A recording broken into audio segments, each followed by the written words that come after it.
Welcome to Capital Currents, where the flow of business news and market trends keeps you ahead of the tide. I'm your watchdog, and today is Monday, August 26th. In today's episode, I'll tell you what Jerome Powell said in his speech on Friday. It sounded like he was taking a victory lap. Then, Uber's deal with another autonomous driving company. Finally, is Peloton back from the dead? We never got those record highs in the market I was telling you about. I think I might have jinxed it. Both the S&P and NASDAQ were in the red for pretty much the entire day until the Fed's announcement. Before the announcement, the S&P dropped by 1% and the NASDAQ was down 2%. Seems like investors were taking some profits before the weekend. But then, all eyes were on Jackson Hole. The time has come for policy to adjust.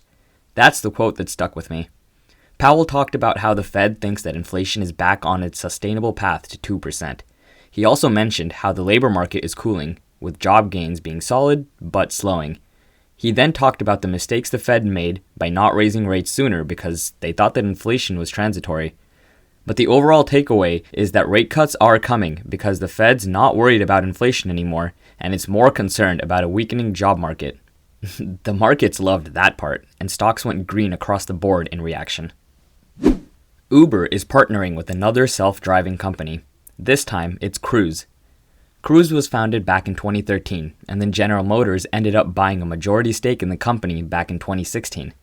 Next year, Cruise is going to launch an undisclosed number of Chevy Bolt autonomous vehicles, and those vehicles are going to be available on the Uber app. You know, it's been a pretty tough stretch for Cruise over the last year or so.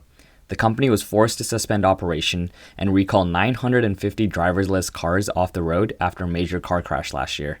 But then in June, Cruise took a step forward and resumed testing in Phoenix, Houston, and Dallas. This deal with Uber is similar to the one that Uber has with Waymo. Waymo is Google's driverless car division, and they've been available through the Uber app in Phoenix since October. You know, Uber used to have their own autonomous vehicle division, but they sold it back in 2020.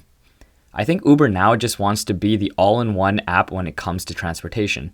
And that's why you see them partnering with taxi companies all over the world, and now autonomous vehicle companies. Developing these autonomous vehicles is really expensive and really hard.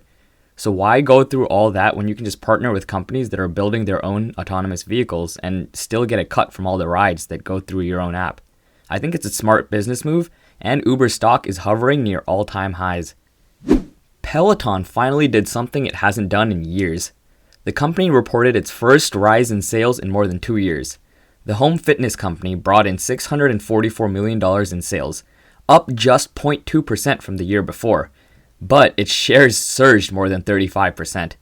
The company saw sales jump at the start of the pandemic, but then taper off as people went back in the office and abandoned their new exercise gear. But with new management, Peloton focused on its 3 million subscribers that pay $44 a month and on making some money on the existing exercise equipment that's flooded the third-party marketplaces like Facebook and Craigslist.